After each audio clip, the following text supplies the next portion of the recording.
ለመሆኑ ባንኮቻችን ሲዋሃዱ ሰራተኞች ላይ የባንኮቹ ደንበኞች ላይ እና ሌሎች ላይ ምንድነው ሊሆን የሚችለው? ምን አይነት እንድምታ አላቸው? ለነዚህ አካላት ምንስ እንጠብቃለን? እንደ ደንበኛ ምን ማድረግ ይኖርብናል?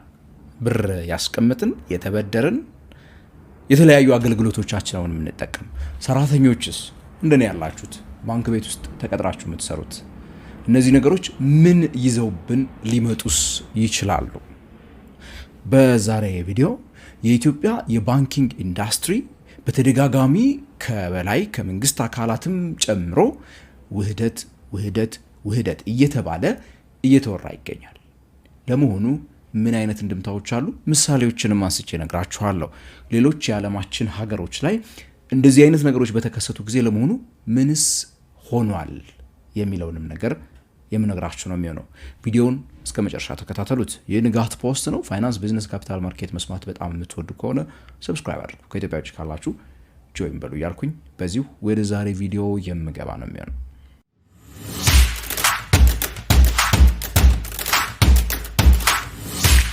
የመጀመሪያ ነገር መጀመሪያ ነውና አንድ ነገር ግልጽ አድርገን እንለፍ። የባንኮች ውህደት የውድቀት ምልክት አይደለም። እንዲያውም ካላችሁ ባንኮች እንዳይወድቁ መታደጊያ መንገዶች ውስጥ አንዱና ዋነኛው ዓለም ላይ በስፋት ጥቅም ላይ የሚውለው ውህደት ነው። ይህን ካልን አንድ ደግሞ ሌላ በጣም ግልጽ ነገር ደግሞ ልንገራችሁ። የትኛውም ዓለም ላይ ውህደት በሚለው ነገር ውስጥ የሚጎዱ ወይ ደግሞ ተጽዕኖን የሚደርስባቸው ቆጣቢዎች አይደሉም፣ ወይ ደግሞ ደንበኞች አይደሉም። ከደንበኞች ጋር እምብዛም ግንኙነት የሌለው ነገር ውህደት ነው። ምክንያቱም በፋይናንስ ስርዓት ውስጥ ለምሳሌ የኛው የኢትዮጵያ ብሔራዊ ባንክ እንደሚያደርገው ሁላ ዋነኛው የፋይናንስ ስርዓቱ ተቆጣጣሪ የሚባለው ማዕከላዊ ባንክ ዋነኛው ስራ ጤናማ የሆነና የተረጋጋ የፋይናንስ ስርዓት እንዲኖር ማስቻል ነው። እዚህ ውስጥም በዋናነት ስራ ብሎ የደንበኞችን የቆጣቢዎችን ገንዘባቸውን ወስደው ባንኮች ላይ የሚያስቀምጡ ግለሰቦችን፣ ሰዎችን መብት ማስጠበቅ ትልቁ ስራው ነው። ስለዚህ ውህደት የሚባለው ነገር በብሔራዊ ባንክ ሊፈቀድ የሚገባበት ዋነኛው ምክንያት እሱ ነው። ወደ ውህደት የሚሄዱ ባንኮች በመጀመሪያ ደረጃ የደንበኞቻቸውን ገንዘብ ያለምንም መቆራረጥ ማስተዳደር የሚችሉበት መንገድ እንዲፈጠር ግዴታ ማስተካከል ይኖርባቸዋል። ብሔራዊ ባንኩ ይህንን እንዲያደርጉ ያስገድዳቸዋል። ሰዎች ገንዘባቸውን ከማግኘት ገንዘባቸውን ከማንቀሳቀስና ወይ ደግሞ የባንኪንግ አገልግሎቱን ለማግኘት ጋር ተያይዞ የሚመጡ አደጋዎችን አስቀድመው ማኔጅ እንዲያደርጉ የሚያስገድድ ስርዓት አለው ነው ብሔራዊ ባንክ። ስለዚህ የባንክ አገልግሎት አይቋረጥም። ስለዚህ ብዙ ጊዜ ቆጣቢዎች፣ ደንበኞች የሚደርስባችሁ ነገር የባንኩ መውደቅ ነው ጉዳት ውስጥ ሊከታችሁ የሚችለው እንጂ የባንኩ መዋሃድ እምብዛም ደንበኞችን አይጎዳም። ባንኮች ቢወድቁ ነው ጉዳት የሚመጣው። ኢትዮጵያ ውስጥ እስካሁን በባንክ ደረጃ ባይወድቅም አንድ ማይክሮ ፋይናንስ ባለፈው ሰምታችኋል፣ ዲላ አካባቢ ሲንቀሳቀስ የነበረ አንድ ማይክሮ ፋይናንስ ኢትዮጵያ ውስጥ የዚህ አይነት እጣ ፈንታ የገጠመዋል። ያ ባንክ ከመውደቁ ጋር ተያይዞ እንግዲህ ቢያንስ ከ100,000 ብር በታች ቁጠባ ያላቸው ከኢንሹራንስ ፈንዱ ድጋፍ በኢንሹራንስ ክፍያ አግኝተዋል አካውንታቸው ላይ ያለውን ገንዘብ። ሌሎቹ ግን እንግዲህ ያ ጉዳት ደርሶባቸዋል ማለት ነው። መርጀሮች ከእንደዚህ አይነት ውድቀት ለመዳን እንዲያውም እንደ ውድቀት መከላከያ ተደርገው ይወሰዳሉ። እንዲያውም የኛ ሀገሩ ህግ ራሱ የሚለው የውጭ ሀገር ባንኮች ወደ ኢትዮጵያ በሚገቡበት ሰዓት ባንክ ላይ የሚገዙትን ድርሻ ሲያስቀምጥ ምን ይላል? እስከ 49% ከዛ በላይ ድርሻ እንዲሸጡ አልፈቅድላቸውም እያሉ ነው አይደለ? እንዲያው ባንኮቹ ግን ችግር ውስጥ የሚገባ ባንክ ከተገኘ ከመውደቅ ለመታደግ ሲባል ግን ከዛ በላይ ፐርሰንት ልንፈቅድ እንችላለን የሚል ነገር አላቸው። እዚህ ጋር ለምሳሌ በመመልከት እንጀምር እስቲ። አንዳንድ ምሳሌዎችን ከውህደት ጋር ተያይዞ የመጡትን ደግሞ እንመልከት። ለምሳሌ የአሜሪካው ግዙፉ ባንክ ጄፒ ሞርጋን ቼዝ የሚባለው ማለት ነው በ2008 ፋይናንሻል ክራይሲስ ወቅት ውህደት ባይሆንም አንድን ቤር ስተርንስ የሚባል አነስተኛ የሆነ የፋይናንስ ተቋም በግዢ ወስዶታል። ኖርማሊ ወስዶታል ለማለት ሳይሆን የሀገሪቱ ማዕከላዊ ባንክ ኢንተርፊር ባደረገው መልኩ ይሄ ባንክ ከመውደቅ እንዲታደገው ለጄፒ ሞርጋን ነበረ የተሰጠው ማለት ነው። ይሄኛው በዋናነት ባንኩ እንዳይጠፋ ደንበኞች ወይ ደግሞ እነዚህ ዲፖዚተርስ ክላይንት ያልናቸው ሰዎች ገንዘባቸውን እንዳያጡ ፌዱ ምን ያደረገበት መንገድ ነው ማለት ነው፣ የተቆጣጠረበት መንገድ ነው። እንዲህ ለማድረግ የሚጠቀሙበት አላቸው ያክል ነው። ስለዚህ እንግዲህ በተለይ በማዕከላዊ ባንኮች ቁጥጥር ስር ሆኖ ይሄ በሚደረግበት ሰዓት ብዙ ጊዜ የቆጣቢዎች መብት በስፋት ይጠበቃል። ወደ ዋናው ነገር ወደ ቁልፉ ነገር እንምጣ። ስራዎቻችንስ? አብዛኛዎቻችን ባንኮች ውስጥ በሄድ ኦፊስ በብራንች ኦፊሶች ተቀጥረን እንሰራለን። ለመሆኑ ከስራ አንጻር ምንድን ነው የሚፈጠረው የሚለውን ነገር ስንመለከት ዓለም አቀፍ ዴታዎች ምን ይላሉ የሚለውን ነገር መጀመሪያ ልንገራችሁ። ለምሳሌ ጃፓን ላይ የተደረገ አንድ ጥናት እንደሚያሳየው በጃፓን ሀገር ባንኮች ብቻ ራሳቸው ማለት ነው የተለያዩ ባንኮች ወር ደግሞ ተቋማትም ሊሆን ይችላሉ ባደረጉት የውህደት ሂደት ውስጥ በ3 ዓመት የተደረገ አንድ ጥናት እንደሚያመለክተው እስከ 4.45% የስራ ቅነሳ ነበረ። በተፈጠሩ የስራ እድሎች ቅነሳ ማለት ነው። የ3 ዓመት ዴታ ይሄን ያሳያል። ከዛ ባለፈ እነዚህ በምዕራቡ ዓለም የተደረጉ ጥናቶችም አንዳንድ ጊዜ በጣም ትልልቅ ድርጅቶች ግዙፍ ተቋማት መርጅ በሚያደርጉበት ሰዓት ወይ ደግሞ ውህደት በሚፈጽሙበት ሰዓት እስከ 1000 የሚደርሱ ሰዎች ከስራ ሊሰናበቱ የሚችሉበት እድል እንዳለ እንደዚሁ ጥናቶች ያሳያሉ። በሌላ መልኩ ደግሞ እንደዚሁ እንደው ጠቅለል ያለ ጥናቶችን ስትመለከቱ እስከ 10% የሚሆን የስራ ማጣት ሊፈጠር ይችላል ሁለት ተቋማት በሚዋሃዱበት ሰዓት ማለት ነው። ምክንያቱም ተመልከቱት በተቋማት ውስጥ የሰው ኃይል ለምሳሌ ሄድ ኦፊስ ላይ ብቻ እንሂድና የብራንቾች ሜቢ እሺ እንበልና ብራንቾች የተለያዩ ቦታ ኖረው ለምሳሌ ሁለት የሚዋሃዱ ባንኮች ብራንቾቻቸውን መርጅ ላይ ያደርጉ የሚችሉበት እድል ሊፈጠር ይችላል እንበል። ነገር ግን ሄድ ኦፊስ ላይ የሰው ኃይል አስተዳደር ስትራቴጂ ላይ የሚሰሩ ፋይናንስ ላይ የሚሰሩ የተለያዩ ግዢ ላይ የሚሰሩ የፋሲሊቲ አድሚኒስትሬሽን ላይ የሚሰሩ የተለያዩ የባንኩን አገልግሎቶች የሚያሳልጡ ሰፖርት የሚሰጡ ሰዎች አሉ። እነዚህ አካላት ዱፕሊኬት ይሆናሉ ማለት ነው። ሁለት ፕሬዚዳንት አይኖረውም፣ ሁለት ቫይስ ፕሬዚዳንት አይኖረውም፣ ሁለት ዳይሬክተሮች በአንድ ፖስት ላይ አይኖሩም። እነዚህ ስራዎች ምን መሆን አለባቸው? ያኔ የአንዱ ይጠፋል። እነዚህ ሰዎች ስራ እያጡ መሄድ ይችላል።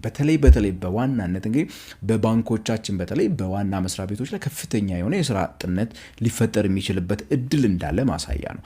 ብራንቾች ስቲል ሁለት ብራንቾች ወደ አንድ በሚመጡበት ሰዓት በጣም ጎረቤት ለጎረቤት አንዳንዶቹ አንድ ህንፃ ላይ ለምሳሌ ሁለት ያሉ ብራንቾች ከተዋሃዱ መቼስ ሁለቱንም ብራንቾች ያስቀጥላሉ ብለን አናምንም።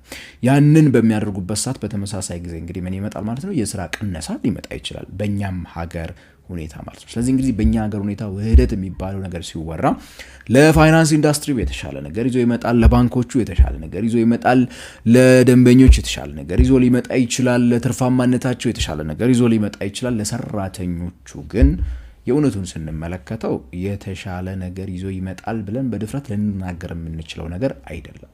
የስራ ቅነሳን የስኪሎችን መደራረብ ስለሚያመጣ በዛ ላይ ቅነሳ ምንም የሚባለውን ነገር ሊያስቡ እንደሚችሉ ግልጽ ነው። ይሄ እንግዲህ አንዱ ትልቁ ችግር ነው።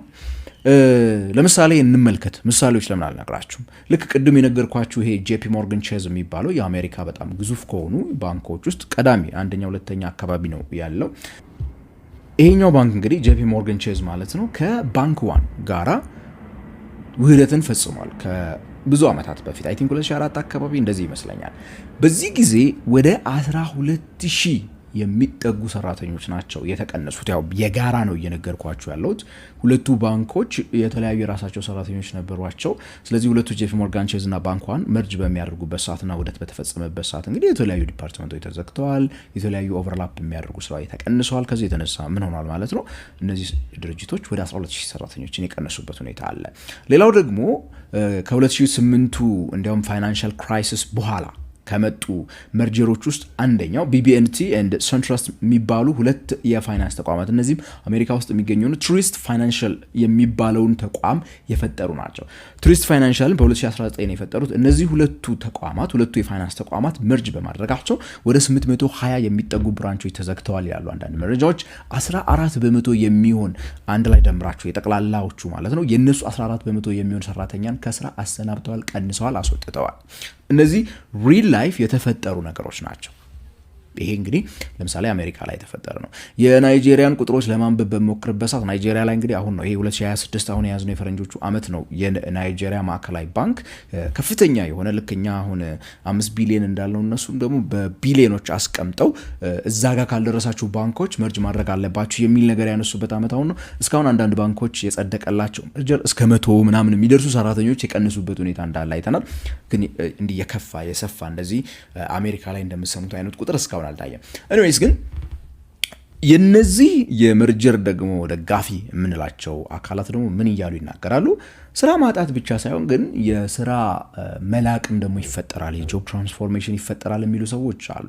እነዚህ ሰዎች የሚሉት ምንድነው እንግዲህ ዲጂታል ባንኪንግ ላይ ለምሳሌ የሚሰሩ ሰራተኞች ቁጥር በጣም እየጨመረ ይመጣል። ስለዚህ ባንኮች ምንም እንኳን በእነዚያ ተደራራቢ ባልናቸው አካላት ስራ አጥ ቢፈጥሩም በሌላ መልኩ ግን ስራ ሊፈጥሩ ይችላሉ። አዳዲስ ስራዎች ደግሞ ይፈጥራሉ። ሪስክ ማኔጅመንት ላይ፣ የኢንቨስትመንት ሰርቪሶች ላይ እንደዚህ ሊያደርጉ ይችላሉ። ስራ ማሳጣት ብቻ ሳይሆን የሚፈጥሯቸው አዳዲስ ስራዎች አሉ። ይሄ ተመሳሳይ የሆነ ወይ ደግሞ ተደጋጋሚ የሆነ ወይ ደግሞ ብዙ ሪስክ ስኪል የማይፈልግ ስራዎችን ቀንሰው ነገር ግን ስትራቴጂክ የሆኑ እውቀት የሚጠይቁ ስራዎችን ይፈጥራሉ። እንዲያውም ለነዛ አካላት የተሻለ ደሞዝ መክፈል ይጀምራሉ የሚል ነገርም የሚያነሱ አሉ ማለት ነው። የስራውን ባህሪ ነው የሚቀይረው፣ ስራን በአዲስ መልኩ እንድናይ ነው የሚያደርገው የሚል እንግዲህ ነገር ነው በተደጋጋሚ የሚያነሱት። በእኛ ሁኔታ የትኛው ሊፈጠር ይችላል አብረን የምንመለከተው ነው የሚሆነው። ምክንያቱም አብዛኛዎቹ በአንዳንድ ባንኮች ኦልሬዲ የሰራተኛ ብዛታቸው በጣም ጫፍ እንደደረሰ አንዳንድ ወሬዎች ይነገራሉ። የኛዎቹ ምን ሊያደርጉ እንደሚችሉ አብረን የምንመለከተው ነው የሚሆነው። በሌላ መልኩ እንግዲህ ባንኮች የተሻለ ካፒታል እንዲኖራቸው፣ የተሻለ ቴክኖሎጂ እንዲኖራቸው፣ የተሻለ ማበደር እንዲችሉ ካፒታል አዲኩዌሲ ሬሾአቸውን ስለሚያሳድጉ እንደዚህ እንዲያደርጉ ሊያደርጋቸው ይችላል።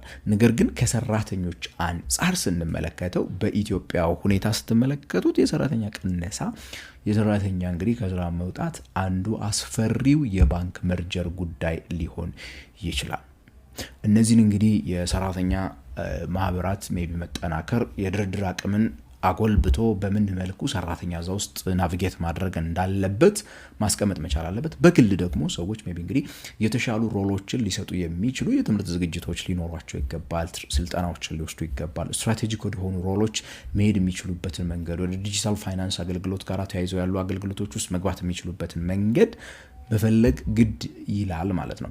ከዛ ባለፈ ሜቢ እንዲያው እስካሁን ብዙም ወሬያቸው በጣም ቀዝቀዝ ያለ ቢሆንም የውጭዎቹ ባንኮች የሚመጡ ከሆነ ጥቂቶቹም የሚመጡ ከሆነ አትሊስት ደግሞ ለጊዜው ሜቢ ወደፊት የሚፈጠሩ የስራዎች ቁጥር ሊቀንስ ይችላል እንጂ ለጊዜው እነዚህኑ ሰዎች ደግሞ ወስደው ወደ ራሳቸው መውሰዳቸው ያው እነዚህ ሰዎች ልምድ ያላቸውን ሰዎች ስለሆነ የሚወስዱት አንደኛው ግምቴ እሱ ነው። ልምድ ያላቸውን ሰዎች እነዚህ የውጭዎቹ በሚመጡበት ሰዓት ደሞዝ ትንሽ ከፍ አድርገው እየከፈሉ መውሰዳቸው አይቀርም ከትልልቆቹ ባንኮች ወይ ደግሞ ልምድ ያላቸውን ሰዎች። ያንን ልክ በሚያደርጉበት ሰዓት ሜቢ እነዚህ መርጅ ያደረጉ ባንኮች እና አኳይር የተደረጉ ባንኮች ቢሆኑ እነዛን ሰራተኞቻቸውን ከማባረር ይልቅ በእነሱ እንትን ማለት እድል ሊኖራቸው የሚችልበት እድል ሜቢ ሊኖር ይችላል ማለት ነው። እናንተ እስቲ ምን ትጠብቃላችሁ? በኢትዮጵያ የባንኪንግ ኢንዱስትሪ ውስጥ የባንኮች ውህደት ሲመጣ ምን የሚከሰት ይመስላችኋል? አስተያየታችሁን ኮሜንት ሴክሽን ላይ ጻፉልኝ። ስለ ፋይናንስ፣ ቢዝነስ፣ ካፒታል ማርኬት መስማት ነው በጣም የምትወዱ ከሆነ ሰብስክራይብ በሉን። ከኢትዮጵያ ውጭ ካላችሁ ጆይን በሉኝ ያልኩኝ። በቀጣይ በሌላ የፋይናንስ ቪዲዮ እስከምንገናኝ ድረስ ታዲያ ከንቃት ፖስት የምሰናበታችሁ እኔ ገበያ ብራው ነኝ።